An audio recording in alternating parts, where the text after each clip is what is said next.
चलिए, आप लोग को बताया गया था इंटरफेरेंस।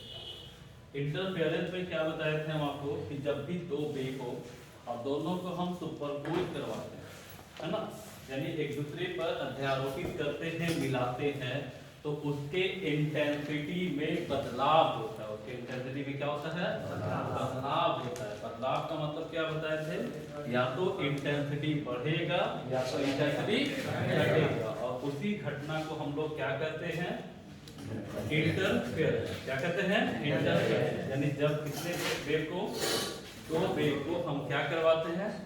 सुपरपोज करवाते हैं, है ना, अध्यारोपित करते हैं एक दूसरे पर, तो उस दौरान उसके इंटेंसिटी में चेंजिंग होता है, वेरिएशन होता है, यानी या तो इंटेंसिटी बढ़ेगा या तो इंटेंसिटी घटेगा, है ना। तो उसी घटना को हम लोग नाम देते हैं इंटरफेरेंस। इंटरफेरेंस किस पर आधारित होता है? Conservation of energy. Conservation of energy. फिर बताए थे इंटरफेरेंस के लिए कंडीशन। क्या बताए थे? कंडीशन। कितना कंडीशन? तीन। क्या क्या क्या क्या बताया गया था? Source must be coherent. Source must be coherent, यानी कला संबंध स्रोत होने चाहिए। दूसरा क्या बताया गया था? Frequency of wave must be same. Must be मतलब हर हाल में सेम होना चाहिए, यानी दोनों वेव का, दोनों तरंग की आवृत्ति समान होने चाहिए। और तीसरा क्या बताया था? May be same. May be same मतलब हो सकता है और नहीं हो सकता है। यहाँ तक क्लियर? यहाँ तक आपको बताया गया था। फिर यहाँ पे एक क्वेश्चन और राइट हुआ था, कोहेरेंट सोर्स, है ना। कोहेरेंट सोर्स, तो भाई कोहेरेंट सोर्स क्या है? कला संबंध स्रोत किसे कहते हैं? कला संबंध स्रोत किसे कहते हैं? हमने बताया था वैसा सोर्स जिससे निकलने वाले वेव का फेज डिफरेंस क्या हो? कांस्टेंट हो। फेज डिफरेंस क्या हो? कांस्टेंट हो, और वह पोजीशन और टाइम से इंडिपेंडेंट हो। पोजीशन और टाइम से इंडिपेंडेंट हो, तो वैसे सोर्स को क्या नाम देते हैं? Coherent source. क्या कहते हैं? Coherent source. क्लियर? यहाँ तक आपको बताया गया। इसके बाद बताया था कि इंटरफेरेंस कितने प्रकार का होता है? दो प्रकार का। कौन कौन? कंस्ट्रक्टिव और डिस्ट्रक्टिव। कंस्ट्रक्टिव जिसको हम लोग कहते हैं हिंदी में संपोषी या रचनात्मक। संपोषी या रचनात्मक व्यतिकरण बताया गया था। तो कंस्ट्रक्टिव मतलब यहाँ बताया गया था कि जब भी दो वेव को हम सुपरपोज करवाएंगे तो इसका जो इंटेंसिटी होगा वो दोनों इंटेंसिटी के सम से क्या होगा? बढ़ जाएगा। क्या होगा? बढ़ जाएगा, मतलब इंक्रीज करेगा। तो वैसे इंटरफेरेंस को क्या नाम देते हैं? कंस्ट्रक्टिव। क्या नाम देते हैं? यानी जब दो तरंग को हम लोग क्या करेंगे? अध्यारोपित करते हैं, तो अगर उसका परिणामी तीव्रता दोनों की तीव्रता के योग से अगर बढ़ जाता है तो उसको कहते हैं हम लोग कंस्ट्रक्टिव संपोषी व्यतिकरण। ठीक है? और डिस्ट्रक्टिव तो आज बताएंगे। फिर वहां पे बताया था कि यहाँ पे क्या होगा कि इंटेंसिटी जो होगा वो आपका मैक्सिमम होगा, बढ़ेगा, और डिस्ट्रक्टिव में इंटेंसिटी क्या होता है? मिनिमम। वहां पे कुछ फॉर्मूला आया था। कुछ फॉर्मूला क्या आया था? याद कीजिए कि जब दो वेव हो, दोनों का इंटेंसिटी R1 और इंटेंसिटी I1 और I2 हो, और दोनों के बीच का फेज डिफरेंस डेल्टा फाई हो, तो इंटेंसिटी का फॉर्मूला याद है? IR = I1 plus I2 plus 2 under I1 I2 cos delta. ये जनरल फॉर्मूला है, मतलब ये किसी कंस्ट्रक्टिव और डिस्ट्रक्टिव का नहीं है, ये जनरल है कि जब कितना वेव हो? दो वेव हो, दोनों का इंटेंसिटी I1 और I2 हो, और फेज डिफरेंस डेल्टा फाई हो। फेज डिफरेंस डेल्टा फाई हो, तो रिजल्टिंग इंटेंसिटी का फॉर्मूला इतना होता है। क्लियर? ये साफ था। फिर आपको बताया था एम्पलीट्यूड का फॉर्मूला याद है? √A1 का स्क्वायर प्लस A2 का square 2A1 A2 cos delta phi. cos delta phi किसी को आपत्ति नहीं ना? अब आ जाओ कंस्ट्रक्टिव और डिस्ट्रक्टिव। तो कंस्ट्रक्टिव में बताए थे कि यहाँ पे इंटेंसिटी जो होगा वो मैक्सिमम होगा। तो मैक्सिमम कब होगा? जब इसका वैल्यू 0 सॉरी 1 होगा। इसका वैल्यू कितना होगा, और ये कब होगा, जब डेल्टा फाई का मान 0। इसका मतलब बताया गया था कि कंस्ट्रक्टिव इंटरफेरेंस में दोनों वेव का जो फेज होता है, वो फेज डिफरेंस जो होता है वो आप लोग का क्या होता है, 0। क्या होता है, 0। फेज डिफरेंस क्या होगा, 0। क्लियर। तो यहाँ देखिए, तो डेल्टा फाई कितना, 0। तो यहाँ पे इंटेंसिटी जो मैक्सिमम आया था, याद है आपको कितना आया था, root under I1 plus root under I2 का प्लस। एम्पलीट्यूड की बात की जाए तो ये भी कितना आया था, A1 प्लस A2, याद है, A1 प्लस A2। क्लियर। और हमने आपको और बताया था कि यहाँ जो देखा जाए पाथ डिफरेंस जो सबसे ज्यादा पूछता है कि कंस्ट्रक्टिव इंटरफेरेंस के लिए पाथ डिफरेंस डेल्टा x का वैल्यू याद है कितना आया था, m into lambda, m into lambda. Constructive के लिए बताए थे, m इंटू लैम्डा, जहां m इंटीग्रल नंबर था 0 1 2 3 है ना, डॉट डॉट डॉट, और लैम्डा तो जान वेवलेंथ, लैम्डा क्या होता है। तो ये एक ऑब्जेक्टिव बना, ये एक ऑब्जेक्टिव बना, ये एक ऑब्जेक्टिव, ठीक है। और एक ऑब्जेक्टिव और बताए थे हम आपको कि इंटरफेरेंस किस सिद्धांत पे काम करता है, तो किस पे आधारित है, कंजर्वेशन ऑफ रिएक्शन। और ये आगे यहाँ तक कल का क्लास था, थोड़ा रिवीजन दे दिए, ठीक है। और अब हम लोग बढ़ते हैं डिस्ट्रक्टिव, ठीक हो गया, डिस्ट्रक्टिव इंटरफेरेंस।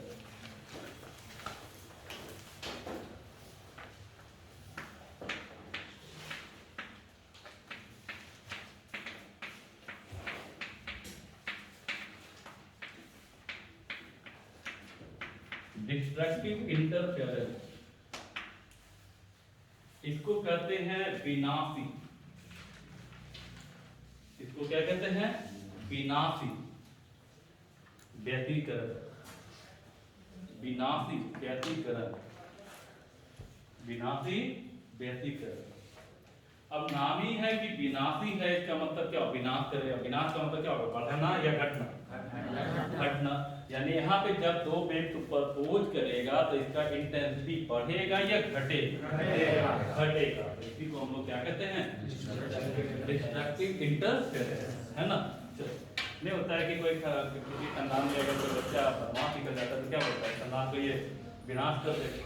विनाश करने का मतलब क्या होता है, संपत्ति बढ़ा देगा कि उसको बर्बाद कर देगा, बर्बाद कर मतलब घटा देगा। यानी जो संपत्ति बना के रखा गया है पूर्वजों द्वारा वो क्या किया जाएगा, बर्बाद कर। तो यहाँ भी क्या होता है कि जब दो तरफ को एक दूसरे पर अध्यारोपित किया जाता है तो उसके परिणामी तीव्रता जो होगा वो दोनों के योग से क्या होगा, घट जाएगा, कम जाएगा। यहाँ घटेगा और कंस्ट्रक्टिव में बढ़ेगा। बस इतना ही ध्यान रखना है, और कोई अंतर नहीं है। तो लिखोगे, लिखोगे when the intensity of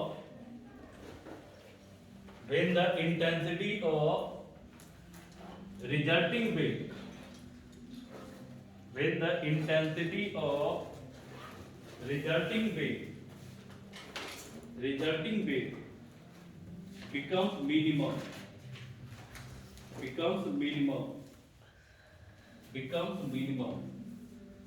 and darkness is produced,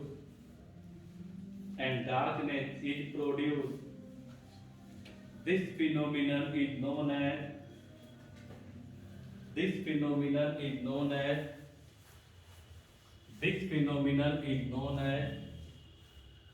destructive interference.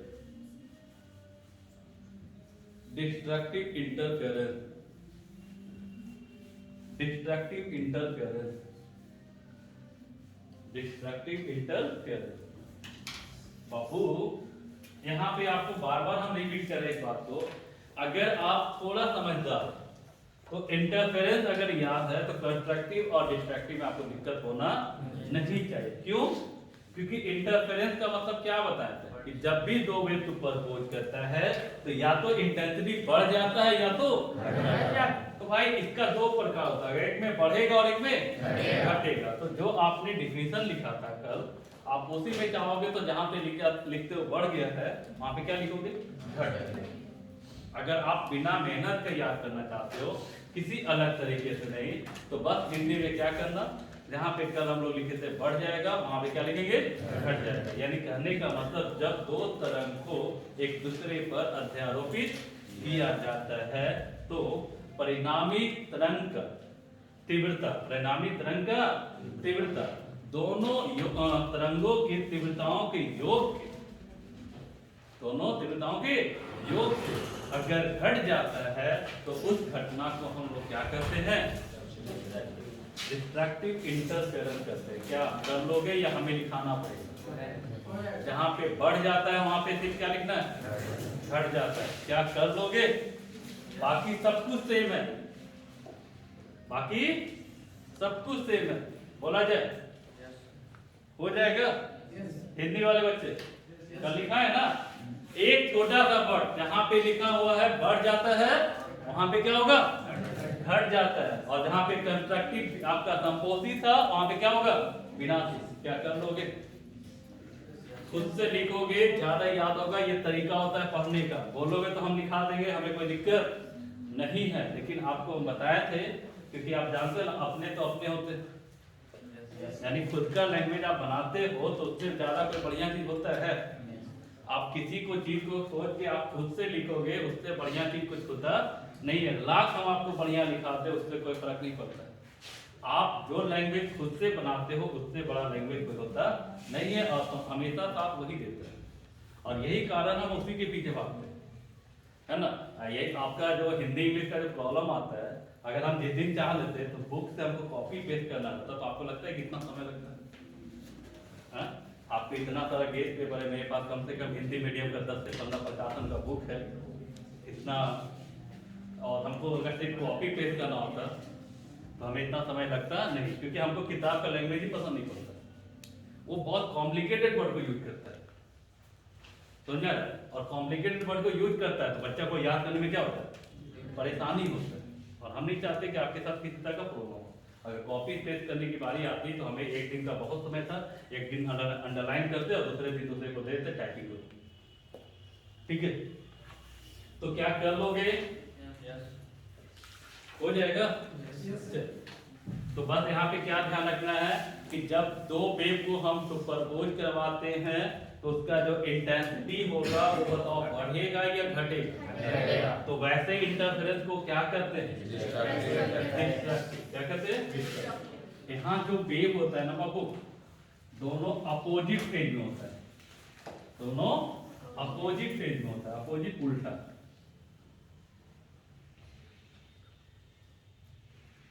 ठीक है, देखिए ये उल्टा हुआ, ये साइन का ग्राफ है तो ये माइनस। ठीक है, दोनों अपोजिट है। तो ये जो इंटरफेरेंस होगा वो किस तरह का होगा? यानी एक वेव इधर से और दूसरा अपोजिट फेज में, दोनों अपोजिट फेज में होगा तो उसको हम लोग क्या नाम देते हैं? Destructive interference. तो यहाँ जो फेज डिफरेंस होता है ना, वो होता है पाई।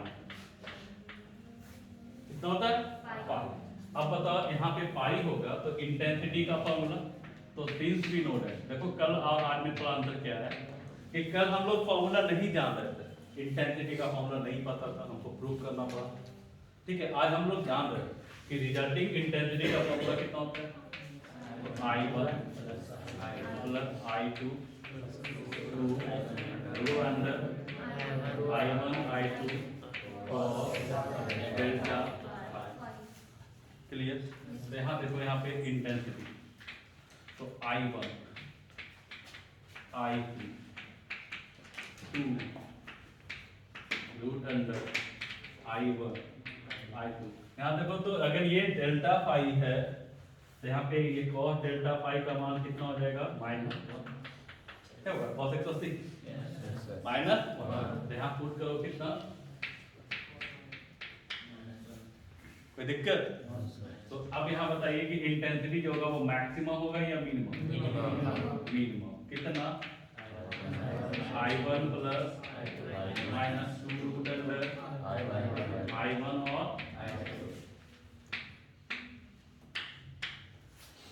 क्लियर। अब बताओ, कल हमने जो डिफिनेशन, जो अभी डिफिनेशन समझाया था, वो देखो यहाँ है।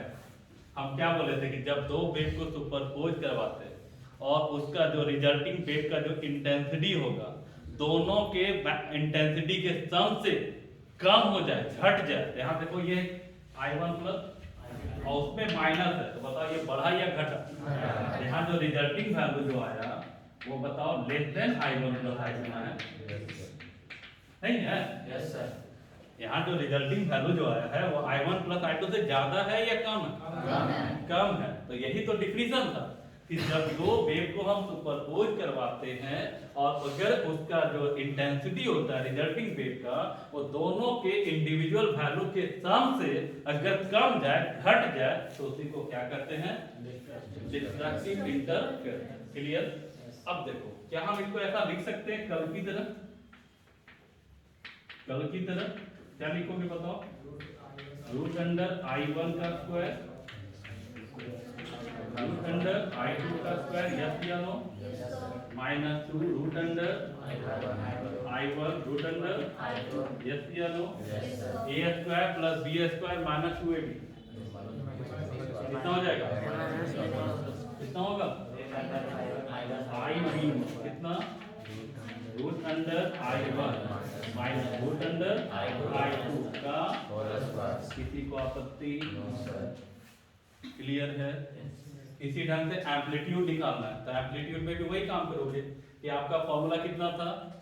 a equal to under root a1 का स्क्वायर प्लस a2 का square plus 2a1 a2 cos delta phi. cos delta phi का वैल्यू कितना? तो आपका a1 का स्क्वायर प्लस a2 का स्क्वायर माइनस 2a1 a2, यानी a plus a1 plus a1 minus a2 का होल स्क्वायर, यानी आंसर कितना आएगा? a1 minus a2। क्लियर है? किसी को दिक्कत?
Yes sir.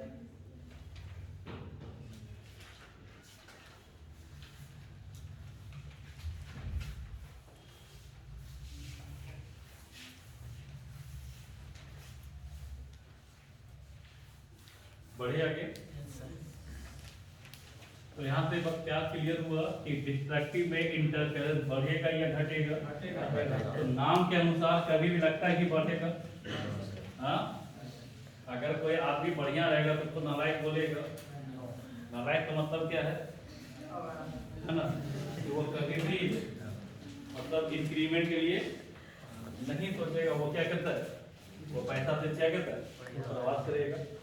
तो यहाँ भी वही बात है, ये विनाशी है, ये विनाशी नाम ही है, तो कभी बनाने का काम नहीं करेगा। ये जब भी करेगा तो बिगाड़ने का काम। इस केस में एम्पलीट्यूड की बात की जाए तो एम्पलीट्यूड का मेन फॉर्मूला कितना है, बार बार रिपीट कर रहे हैं फॉर्मूला को ताकि याद हो जाए। ठीक है, क्योंकि ये पढ़ना था 3 जगह पे, पढ़ रहे 1 जगह पे, तो हम इतना बार रिपीट कर दे ताकि याद हो जाए।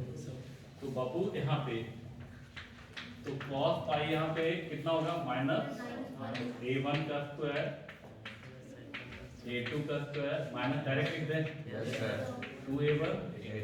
इसको हम लोग यहाँ एम्पलीट्यूड जो आएगा वो क्या आएगा, A1 minus A2. कितना आएगा मिनिमम, और कितना A1 minus A2. Under root a1 minus a2। लेकिन बताए थे हम, याद है, a1 माइनस a2 नहीं, a2 माइनस a1 भी लिख सकते हैं। Yes, sir. मीन्स बड़ा में छोटा. छोटा को घटाना होता है, बड़ा में छोटा को घटाना होता है। ठीक है, तो a मिनिमम कितना है, a1 माइनस a2। फिर आप जानते हो नाम कि i directly proportional to a square. Yes, sir. तो अगर ये मिनिमम होगा तो ये भी मिनिमम, तो यहाँ लिख सकते हैं हम i मिनिमम, प्रोपोर्शनल को हटाएंगे, क्या किसी को आपत्ति? ठीक है, अब यहाँ तक आपको बताए थे, तो कल इसके बाद क्या बताया था, याद कीजिए, in the terms of phase difference, in the terms of path difference, in the terms of phase difference, in the terms of path difference. तो बाबू in the terms of phase difference, किसके टर्म में, phase difference के term में, यानी कलांतर के, है ना, संदर्भ में। तो भाई यहाँ पे बताओ, आपका डेल्टा पाई जो है वो कितना, पाई, क्या है, पाई, या ऐसे लिखो ना, cos डेल्टा पाई का मतलब कितना, माइनस, कितना रहा, माइनस। अब -1 होने का मतलब क्या होगा ये बताइए, -1। ठीक है, तो -1 यहाँ पे आप लोग मैथ के स्टूडेंट है, जनरल इक्वेशन बताया गया है, याद है कुछ? इसको हम लोग क्या लिखते हैं मैथमेटिकल टर्म में, -1 कब आता है,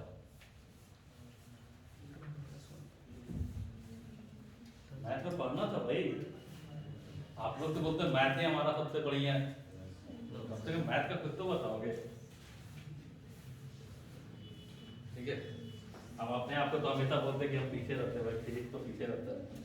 अब एग्जाम में पता चलेगा फिजिक्स पीछे है या आगे है, वो तो बाद में ही पता चलेगा जब आप एग्जाम दे करके। और चलिए, क्या होता है, अरे भाई यहाँ पे आप लोग पढ़े होंगे, तो देखो तो इधर दिख रहा है cos फाई या cos थीटा बराबर -1। इसको हम लोग लिखते हैं cos 2m। याद आया कुछ, लिखते हैं, पढ़े हो, 2m प्लस -1 इंटू 5। अरे कॉमन सेंस लगाओ कि -1 कब आता है, जब आप आपका 180 डिग्री हो। फिर आपका यानी सीधे बात ऑड मल्टीपल, कौन सा मल्टीपल, इवन मल्टीपल तो कल ही बताया था, +1 आता है। इवन मल्टीपल में क्या होता है, तो 2m प्लस -1, 2m प्लस -1, तो बताओ क्या होगा, है ना। तो यहाँ देखा जाए कि यहाँ हम लोग पुट करेंगे तो 2 तरह का यूज करेंगे। ठीक है, cos दोनों यूज करके समझाते हैं, 2m प्लस माइनस मैथ के अनुसार तो यही होता है। क्लियर? मैथ के अनुसार तो यही होता है। तो यहाँ जो होगा कि डेल्टा फाई जो होगा वो आप बताओ, कंपेयर करो कितना है।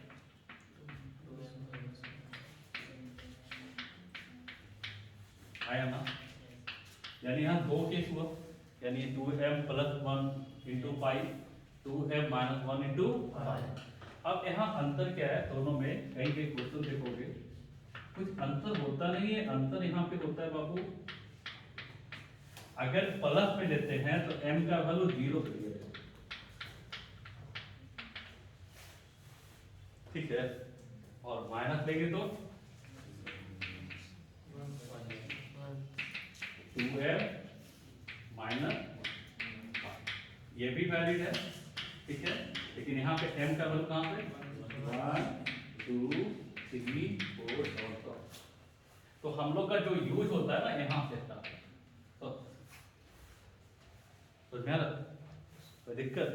तो अगर हम प्लस में ले रहे हैं तो कितना m 0 से स्टार्ट होगा, और माइनस ले रहे हैं तो 1। क्लियर? जल्दी नोट कीजिए।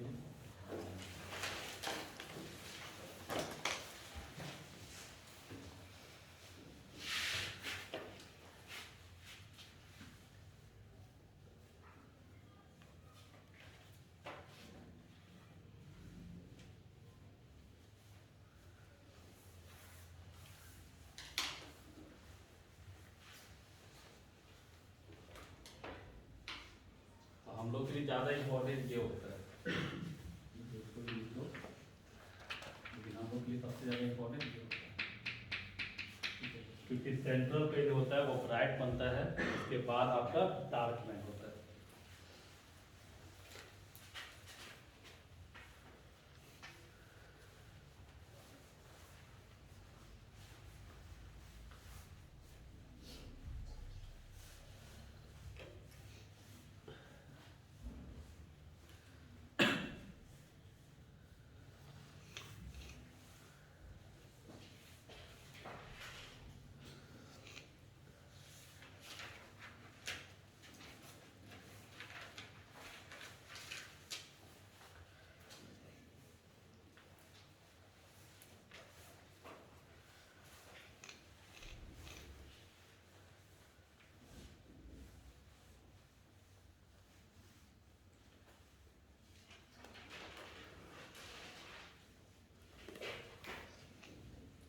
Clear?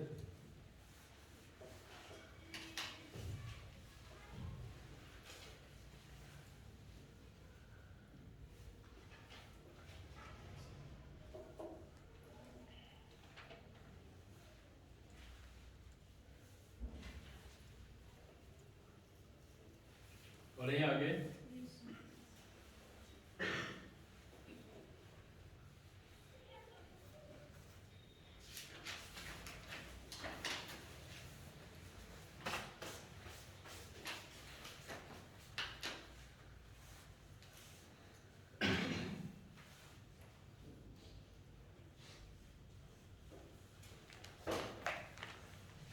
क्लियर? यहाँ तक किसी को डाउट? तो ये आपके ऑब्जेक्टिव में आता है डिस्ट्रैक्टिव के लिए फेज डिफरेंस। अब आते हैं पाथ डिफरेंस के टर्म में। किसके टर्म में? Path difference. लिखोगे in terms of path difference. In terms of path difference. In terms of path difference. In terms of path difference. Path difference के टर्म में बताओ तो याद कीजिए डेल्टा पाई बराबर कितना है? तो याद है 2 पाई बाई लैम्डा डेल्टा। याद है या भूल गए? कल बताया था ना, और ये क्वेश्चन बिहार बोर्ड में पूछ चुके हैं। तो डेल्टा पाई कितना है? 2m minus 1 into pi. ये कितना 2 pi by lambda delta X, pi से पाई। तो बताओ डेल्टा एक्स बराबर 2m माइनस 1 इंटू डेल्टा। तो यहाँ जो डेल्टा एक्स आया पाथ डिफरेंस आया वो कितना है? Lambda by 2। और यहाँ ये जो है वो कौन सा मल्टीपल है, ऑड या इवन। ये जब भी आएगा तो क्या आएगा, ऑड या इवन, ऑड आएगा, कभी इवन। यानी इसका जो पाथ डिफरेंस होगा वो क्या होगा, odd multiple of lambda by lambda by. तो बाबू हम बताए थे इसके बाद हमारा आने वाला है इंटरफेरेंस। क्या आने वाला है, इंटरफेरेंस। तो इंटरफेरेंस में ध्यान रखिएगा कि आपको फ्रिंज विड्थ निकालना होता है ब्राइट और डार्क बैंड का। तो ब्राइट के लिए हम लोग काम करेंगे, जो कल पाथ डिफरेंस निकाले थे एम लैम्डा, है ना। और डार्क के लिए ये हमने बताया था कि जिसका इंटरफेरेंस बढ़िया से पढ़ा हुआ है उसको यंग डबल स्लिट में दिक्कत नहीं होगा। अब भाई पढ़ा हुआ ही नहीं है तो उसको तो प्रॉब्लम तो आएगा ही आएगा, ठीक है ना। आपको समझने में दिक्कत होगा ना, आपको कंसेप्चुअली दिक्कत होगा कि कैसे ब्राइट बन रहा है, डार्क बन रहा है, अल्टरनेट है तो कैसे है ना, उसका पोजीशन कैसे निकाला जा रहा है, कहीं दिक्कत नहीं होगा क्योंकि ये कंसेप्ट आपके पास है। अगर डार्क का पोजीशन निकालना है तो इसका यूज करेंगे, ब्राइट का निकालना है तो कल जो यू आया था delta x equal to m into lambda. चलो जल्दी से नोट करो।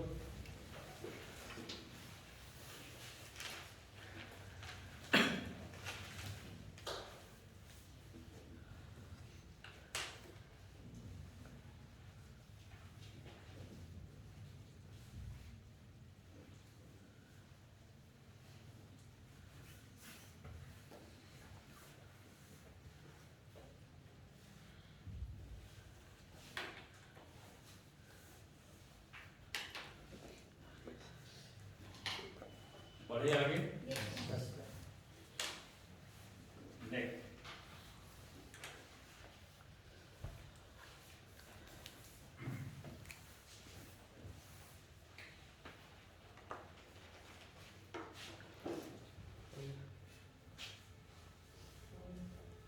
बढ़े। Yes, sir.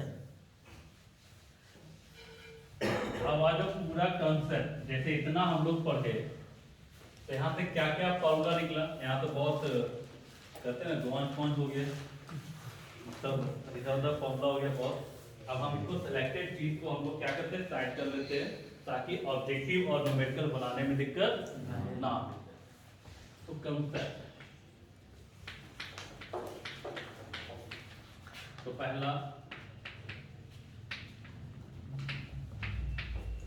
Constructive interference.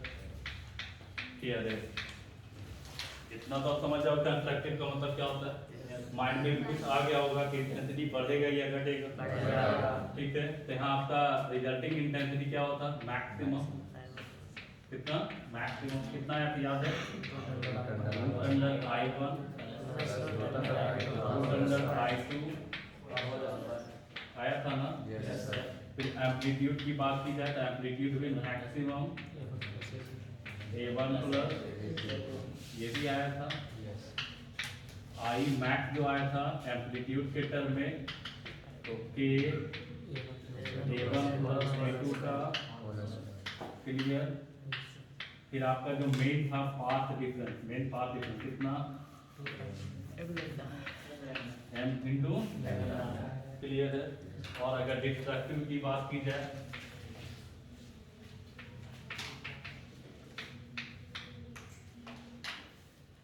और डिस्ट्रक्टिव इंटरफेरेंस और डिस्ट्रक्टिव इंटेंसिटी मैक्सिमम या मिनिमम कितना, under I1 minus under I2 का क्लियर है, कोई दिक्कत। और देखो यहाँ पर इसका एम्पलीट्यूड मिनिमम होगा कितना, A1 माइनस A2। इंटेंसिटी की बात की जाए तो आपका मिनिमम एम्पलीट्यूड के टर्म में क्लियर। और डेल्टा फाई कितना है तो याद है, डेल्टा एक्स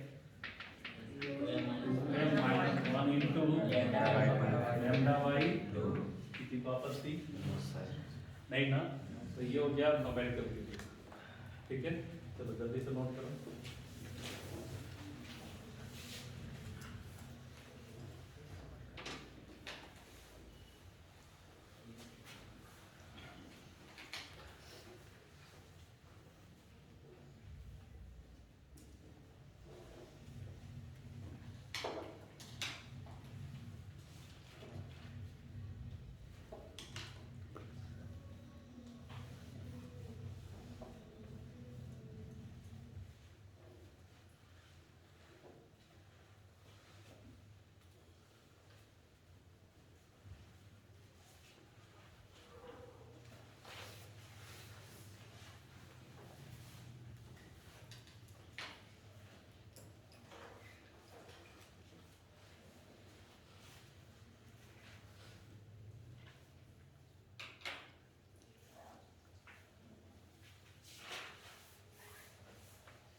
गया।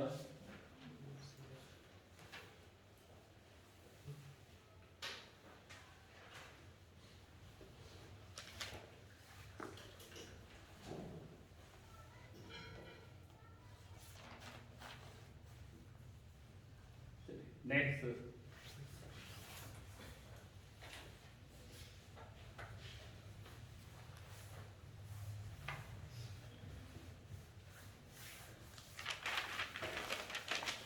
क्लियर है? लिखोगे net in terms of amplitude ratio, in terms of amplitude ratio, in terms of amplitude ratio, amplitude ratio, amplitude ratio के टर्म में। क्लियर? किसके टर्म में? तो भाई यहां पूछता है मैक्सिमम इंटेंसिटी और मिनिमम इंटेंसिटी का रेशियो। तो यहां बताओ इंटेंसिटी के टर्म में क्या लिखोगे? रूट अंडर I1 प्लस का whole square by root under I1 minus root under और एम्पलीट्यूड। तो बताओ यहाँ के से के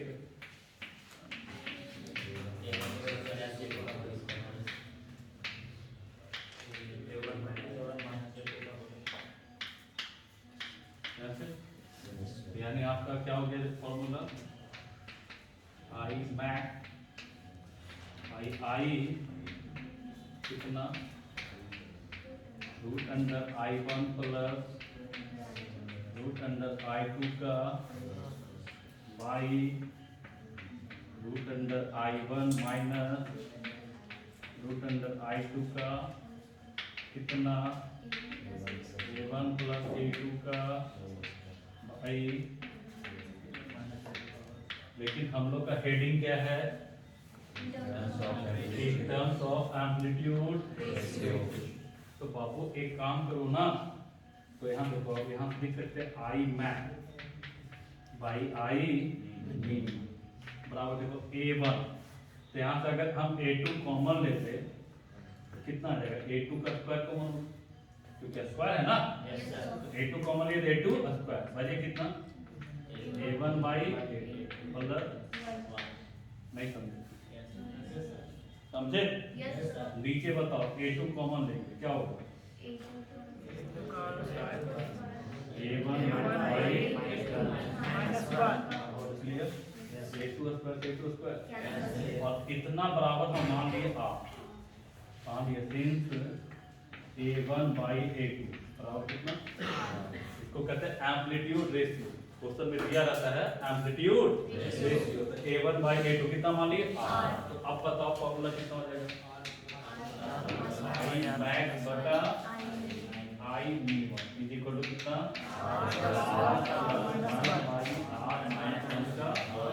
यहाँ R है क्या? एम्पलीट्यूड A1 बटा A2। इसी को वापस थी, इससे क्वेश्चन बिहार बोर्ड पूछा है, कॉम्पिटिशन में भी आया है लोगों को।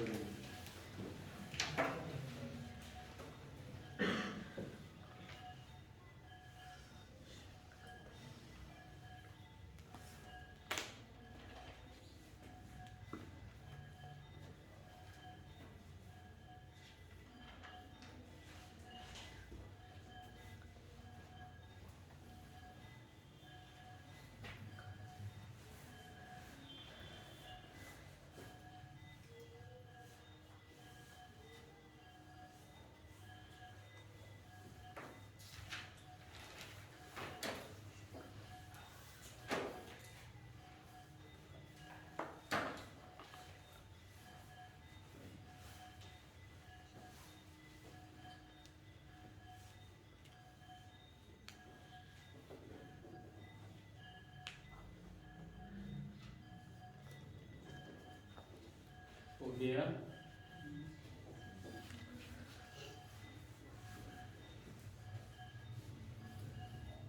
चलिए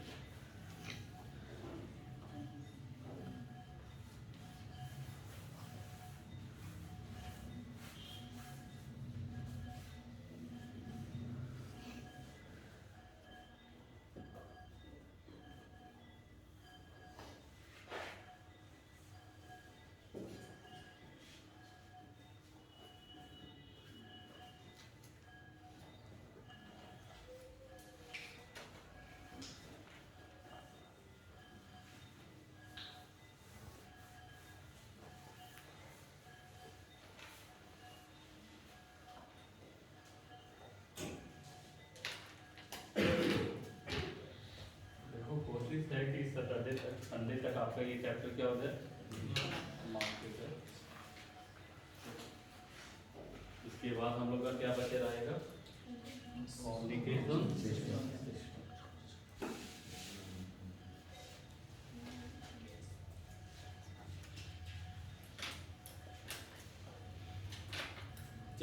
बढ़े।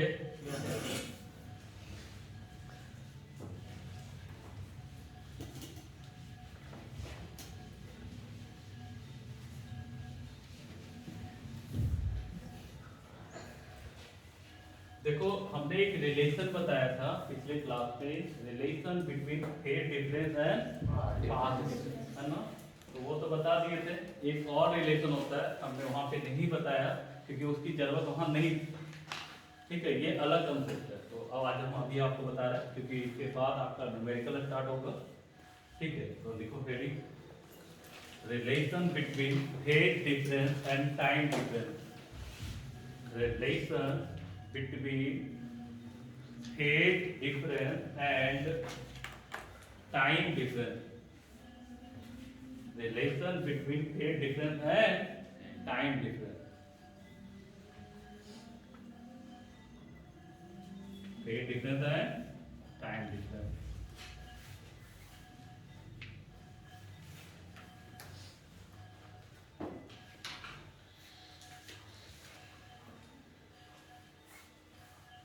ठीक है। ये कितना 0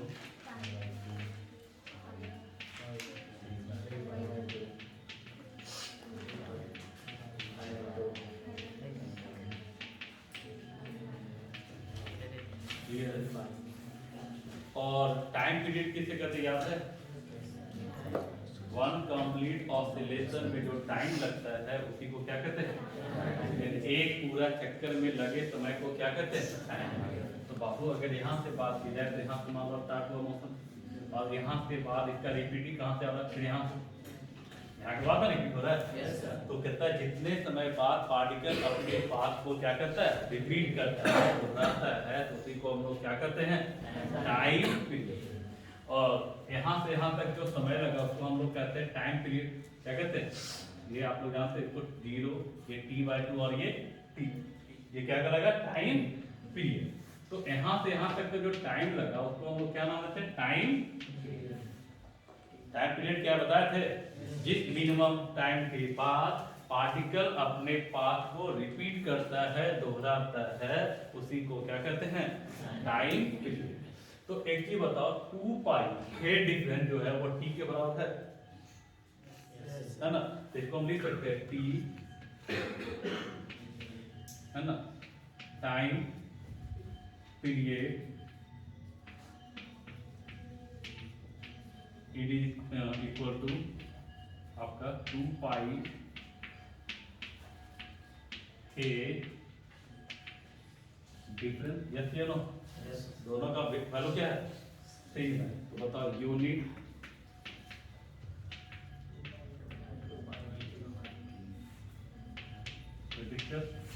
यहाँ डेल्टा टी टाइम डिफरेंस कितना? Delta T. तो बताओ कितना हो जाएगा? और ये क्या आया? इधर क्या आता है? Phase difference. क्या आता है? तो डेल्टा पाई कितना आ गया? 2 पाई पाई टी इंटू, जहाँ टी क्या है? Time period. टी क्या है? डेल्टा टी क्या है? Time difference. डेल्टा टी क्या है? Time difference. और डेल्टा पाई तो जान ही रहे फेज डिफरेंस ये रिलेशन था। जल्दी से नोट कीजिए।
क्लियर?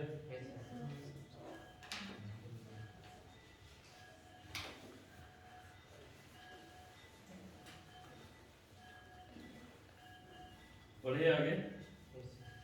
टाइम है कितना टाइम है? 6:05 फ्री है? यस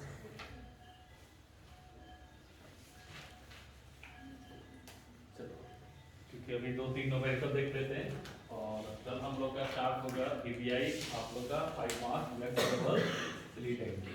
ठीक है?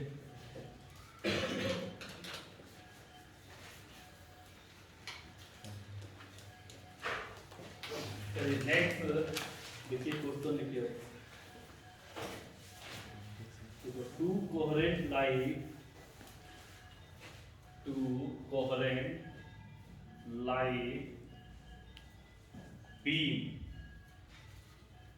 beam of intensity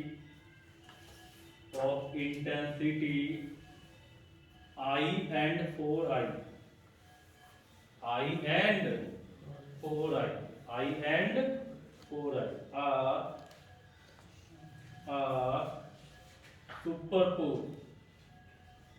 are superposed लिखे the maximum and minimum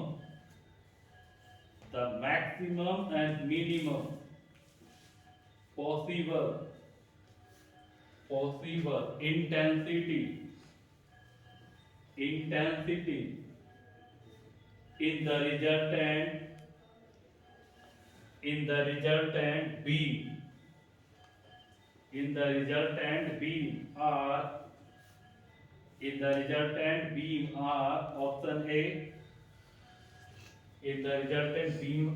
option A 5I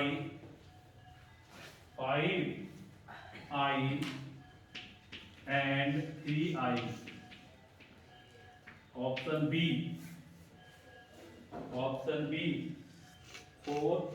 9I and I,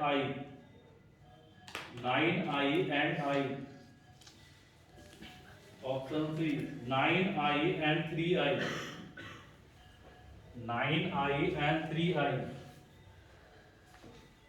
and option D 5I and I, बताइए क्या कितना वेव है दोनों का इंटेंसिटी कितना कितना दिया हुआ है I और 4I। ठीक है? और आपसे पूछा है मैक्सिमम और मिनिमम, तो मैक्सिमम का मतलब बताए थे ना I1 कितना दिया I2 तो यहाँ पे I मैक्स कितना root under I1 plus I2 का होल स्क्वायर, तो यहाँ I है ना और ये कितना हो जाएगा 4I जरूर, तो 4 का मतलब 2 तो 2 यानी प्लस 1 3 रूट I का स्क्वायर करो कितना आएगा 3 का स्क्वायर 9 और रूट I का कितना नहीं समझे रूट I हुआ रूट अंडर 4I हुआ। यहाँ बताओ ये कितना इसको 4 का कितना यहाँ बताइए कितना हो जाएगा 3 रूट I का और 3 का स्क्वायर कितना इसी ढंग से मिनिमम नहीं निकालोगे I1 माइनस I2 तो यहाँ पे I2 माइनस I1 होगा क्योंकि बड़ा कौन है मैंने आपको बताया था डिफरेंस का मतलब क्या होगा बड़ा में ऐसे भी स्क्वायर करोगे तो नेगेटिव तो पॉजिटिव आएगा। क्या कर लोगे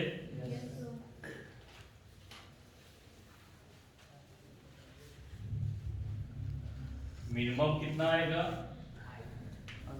I आएगा क्योंकि यहाँ पे आगे रेंज तो है खाली माइनस होगा और क्या तो माइनस का मतलब कितना आता है माइनस रूट I का स्क्वायर माइनस का स्क्वायर तो प्लस होता है रूट का कितना हो जाएगा I रूट कट जाएगा तो आपका आंसर कितना होगा 9I and I option B.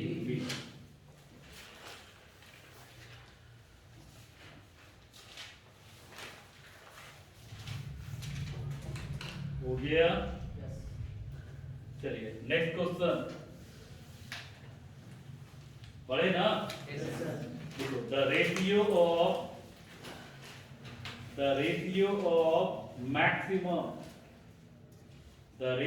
of maximum to minimum intensity maximum to minimum intensity of wave is 4:1 is 4:1 4 अनुपात 1 यानी मैक्सिमम और मिनिमम इंटेंसिटी का रेशियो कितना दिया हुआ है? देखो देखिएगा the amplitude of the coherent source are in the ratio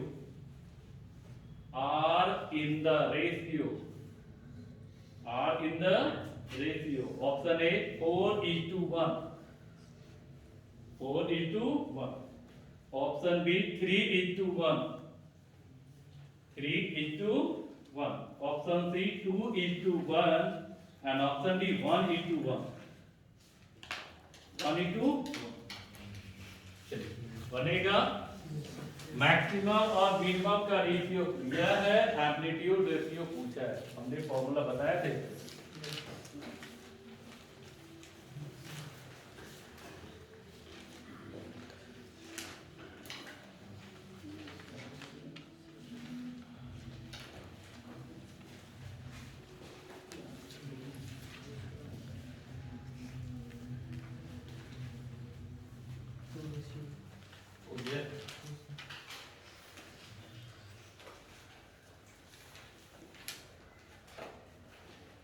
कितना आया?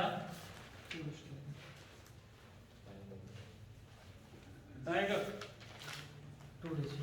2:1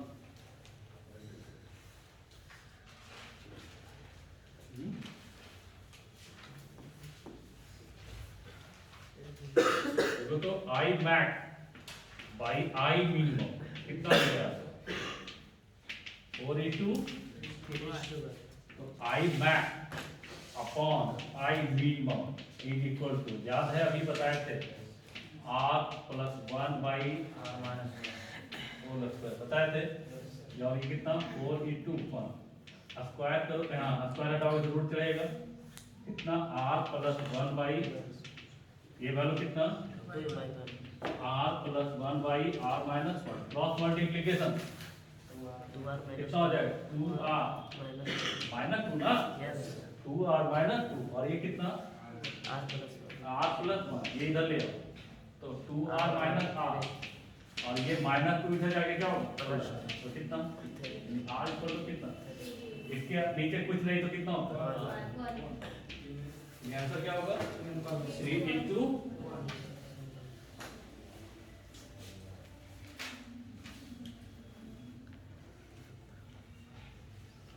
हो गया। चलिए next question,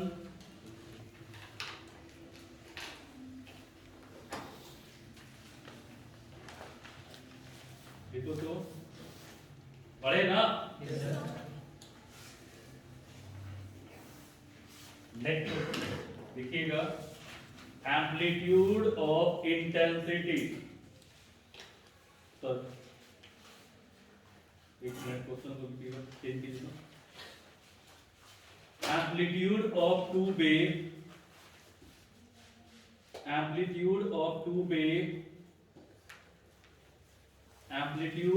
two wave are 1 and 4 unit respectively यानी आपका दो वेव है, दोनों का एम्पलीट्यूड दिया है ना, कितना कितना दिया हुआ है 1 and 4। देखो determine resultant amplitude at that point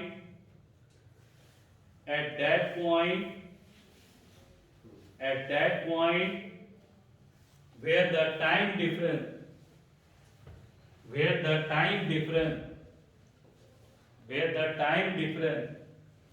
t by 6, where the time difference t by 6, जहां पे उसका टाइम डिफरेंस कितना हो t by 6 हो,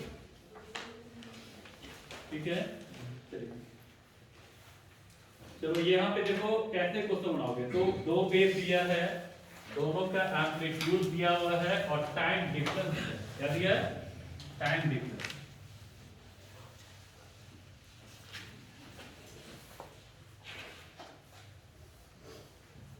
कितना वेव, फॉर्मूला याद है रिजल्टिंग का, अंडर रूट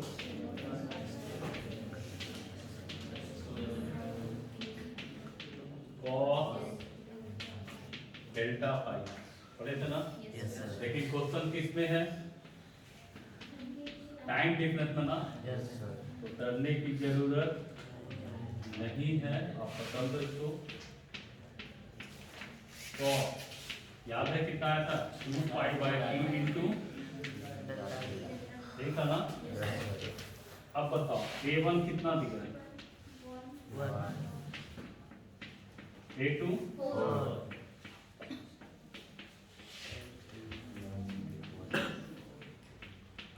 और 2 पाई बाई टाइम डिफरेंस सी से डी पाई बाई से मतलब 7 और 7 का मान 1/2 2 से 2 कितना, यहाँ कितना, यहाँ कितना 60 16 ना, 16 1 17 4 21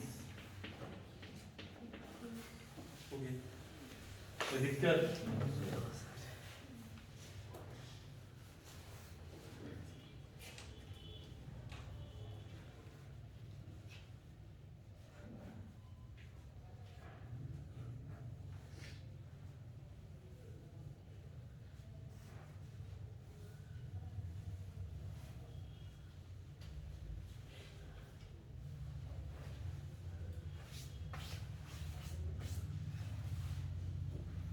हो गया।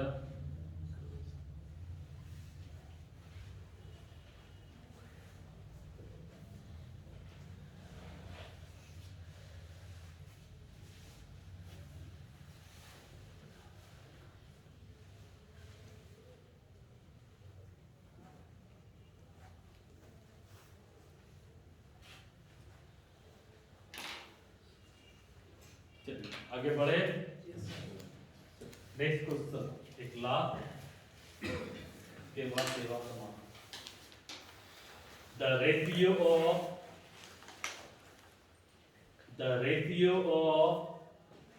intensity of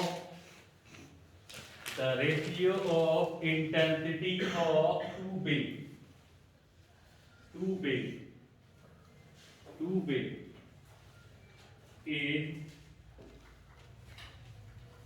9:1, 9:1 कितना दिया हुआ है बाबू, 9:1। they are producing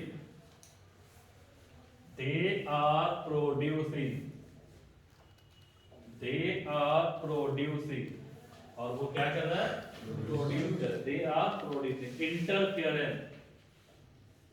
interference और क्या प्रोड्यूस कर रहा है, interference. the ratio of maximum and minimum intensity will be option A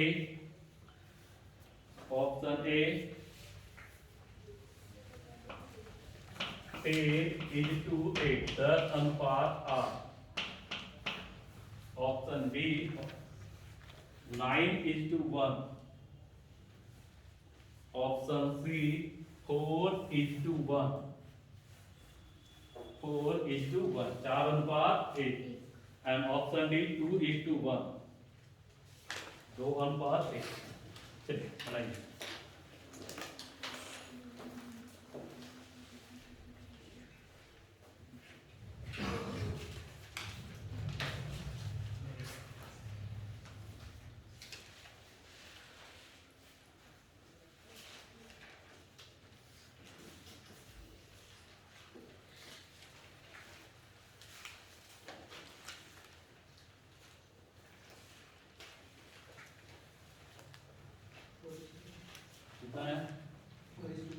4:1 ये एम्स का क्वेश्चन है। आंसर आएगा 4:1। आपको I1 I2 दिया ना भाई, मैक्सिमम और मिनिमम पूछा है। मैक्सिमम का फॉर्मूला क्या होता है? √I1 + I2 का होल स्क्वायर। मिनिमम का √I1 - I2 का होल स्क्वायर। पुट करके बना दो, आपका आंसर आएगा 4:1। अगर कैलकुलेशन कमजोर है तो फिर हम कुछ आपके लिए नहीं कर। क्या सॉल्व कर दे? हो जाएगा? कोई दिक्कत? भाई I1 दिया ना, I1 I2 दिया 9:1, तो मान लो I1 यहाँ कितना दिया 9 और I2 कितना दिया 1, ठीक है होगा। अब इसके I1 + I2 का निकाल दो, मतलब मैक्सिमम वैल्यू और मिनिमम निकाल दो, और दोनों का क्या करो, है ना, रेशियो कर दो। आपका फाइनली कितना आएगा 4:1। क्या कर लोगे? बोलिए, अगर नहीं बनेगा तो बता देंगे। अरे √9 का वैल्यू कितना हो गया, और 1 का कितना 1, तो 3 + 1 4 का स्क्वायर हो गया। और दूसरा में क्या हो जाएगा 4 का स्क्वायर कितना 16, और दूसरा मिनिमम कितना √3 9 √9 का मतलब 3 और -1 कितना 2 का स्क्वायर कितना 4, यानी आपका आएगा 16/4, और 16/4 का मतलब कितना। कोई दिक्कत? क्लियर है? चलो यहाँ तक हमारा हो गया। चलिए आज का सेवा इतना ही, नेक्स्ट हम लोग कल करते हैं, ठीक है।